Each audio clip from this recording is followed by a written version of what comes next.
do you balance this aspect of brand, non-commoditization on something like an ONDC? I think every product is defined by its packaging, by its service, by the goodies that you provide to the end consumer. Now, an order coming through an ONDC platform is very similar to it coming to your own platform or to a Swiggy or a Zomato, because ultimately the rider who's going to be delivering, is trained and is part of the same ecosystem. Rather, in today's day and age, you have the same riders who work for third parties, work for Swiggy, work for Zomato. So ultimately, you have that shuffle between them. So net, you might have four different touch points, but ultimately it's just that the four different touch points are owned by four different, networks here. When it comes to an aggregator, it's one single network. But ultimately, the end service for someone like me, my takeaway customer and my delivery customer is the same, because the entire experience is not compromised there. So I don't see a compromise happening in terms of the service or the product quality. However, what I really emphasize on, and I just want to bring in that, we are not against discounting. We're against deep discounting. I'll tell you why. Aggregators came in years ago. Deep discounting continues and continues to be there. You don't want consumers to be deal seekers. The minute that starts happening, there is the loyalty towards brand building, diminishes. And then the end goal of a brand existing is more of discounts and deals. And you don't want your service to be ruled by deals. That is where I'm coming from. But Anshoo, let's address some of the challenges, down the road. And what many argue is that, look, for this to have any kind of a meaningful impact, ONDC is going to have to scale up and scale up very significantly. And the question is, what could that inflection point be? Is it the next 3 years? Is it the next 5 years? Could it be sooner or not? And for somebody like you, because I would imagine that that's what you're hoping for as well, what do you see as the big challenges now that you have decided to onboard ONDC? Yeah, I think Sagar also referred to it. The experience to the consumer needs to be high quality. And there are distinct platforms which are coming together. They are all very good at what they do, but they need to interoperate with each other. To that extent, one of the things that we could do when Paytm was getting onboarded is provide our technology stack, where when an ONDC order is being generated, the browse, the search, that can be powered by MagicPin. And that made it a very seamless experience for someone who's not a food delivery specialist to become a food delivery specialist, right? Such that the user feels they are in a similar space versus when they are ordering on a specialized app. Customer service, how is it that we can handhold the customer across all of these platforms and still provide the same experience? The good news about all of these challenges is that they're solvable. Over a period, a lot of this infrastructure, to Sujith's point, will keep getting commoditized. There should not, and going back to the question you'd asked before this, the value should not be in the railroads that are getting built. The value should be in the product itself, which in this case is, let's say, the momos being built by Momos, right? That's where the flavor should come in. Everything else should become more and more straightforward. And what that does, it then creates that field that someone can launch something on the buyer side with more innovation or the seller side. So I believe if we are able to continue to provide a high quality experience because the consumer would not dilute on that, then that is the most important piece that we take care of. And the inflection point in my mind is not years. I think it should happen a lot sooner. I'd say the next milestone should be, let's get to 100,000 orders and not just one category, across categories. There's work being done all around. And as that happens, you would find the number of participants who are keen to come here. Right now, everyone was taken by surprise, including I'd say by myself that, oh, this can happen. But now that we know this can happen, there is just so much energy going into it that it should become a success and a lot sooner than what we might expect. So, Sagar, let me address this issue with you.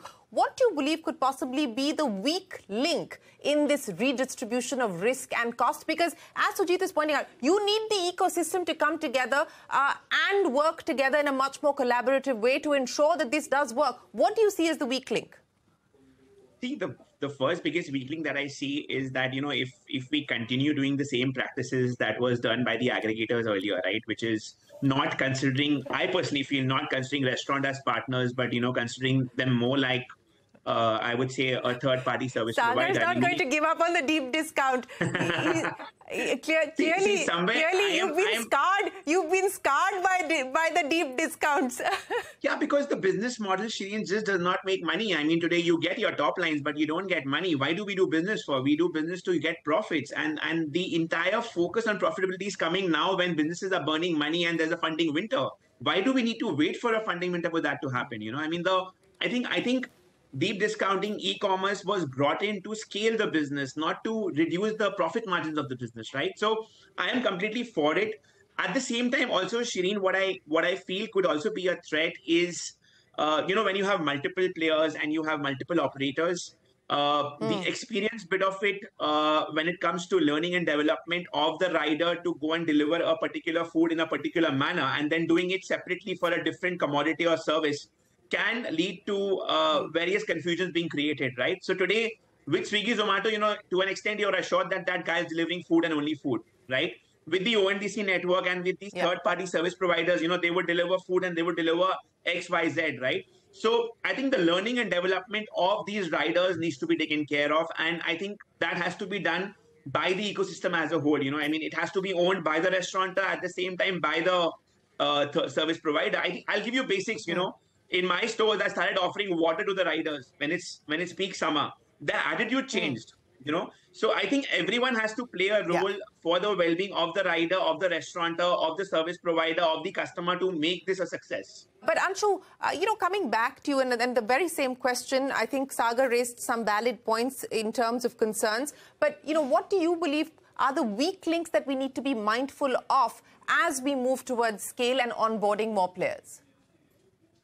Yeah, no, just exactly as Sagar said it. I'll just answer a little bit more on the question you asked him also in terms of the cost and risk. The piece about this network is that each one of the participants anyway do what they are doing and what the network is able to do, whether it's, demand side app, a logistics provider, or let's say a seller app like us. It's good for us. And we're not doing anything new if we get more volumes on the business. Like the user acquisition problem you spoke of, for example, large buyer apps have users, they don't need to acquire them again. They just need to get trials done, and for which they might use incentives initially. So in a way, there are economies of scale here. The bigger the network, the more it's valuable to the participants. And that's where it becomes important for each of the participants to build trust and help each other out, such that the end consumer experience does not have issues. So I'll come back to that same point and say that how do we first start by making sure that we are not just doing our own bit, like Sagar said, right? Like, let's enable that rider. Let's understand how the assortment on the catalog is similar. Let's make sure that the ordering experience on the end buyer app is enabled in the same way as the users would like. So everyone, all the participants would have to kind of look towards each other and say, okay, I am responsible for even that piece, which I'm not doing. Let me extend support for that. Let me extend advice, right? And that way, ONDC is doing a good job of getting people together. And as that starts to happen, there is value for everyone for the network to become big. I think at scale, right? Some scale, I don't know, whatever that is, 100,000, 200,000, it becomes self-perpetuating. Getting it to that point is what will require this trust, collaboration, and people going out of their way to say that I will make sure that this network gets built. Right. So, to be able to get to that inflection point that Anshoo and Sagar were talking about, what are the next steps, Sujith? I mean, PhonePe, for instance, has built PIN code. Axis Bank, we understand, is building a separate app for ONDC. What do you see as the next steps in being able to get to that inflection point? And straightforward question, Mr. Koshi, of course, has several times spoken about what he believes ONDC could potentially do and the kind of disruption that it can create in the marketplace. But do you really believe, and I'm quoting him, he believes that e-commerce as it is practiced today will become irrelevant. Do you really believe that to be the case?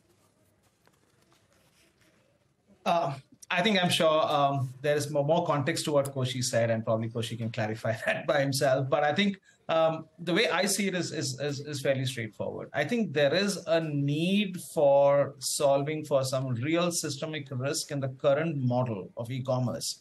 The fact that it's not that e-commerce is been happening for just in the recent years. It's been there for well over a decade and a half in India, and yet we are looking at fairly lesser side of the population trying to use e-commerce, and especially in the urban areas and in a few select categories. My sense is, I think there are a whole lot of categories and sectors that needs to have the benefit of being participating in digital economy and participating in a digital commerce play. And second is to deepen the access and penetration. And we all went through the pandemic. It's kind of very odd that that in your neighborhood, there are probably 5 to 20 kirana stores around you. They don't know what you're looking for, and you don't know whether they have what you're looking for. And there's just no way to figure out which platform or they are online for me to even place an order. So there is that sort of challenge that we need to deal with across the country, across categories.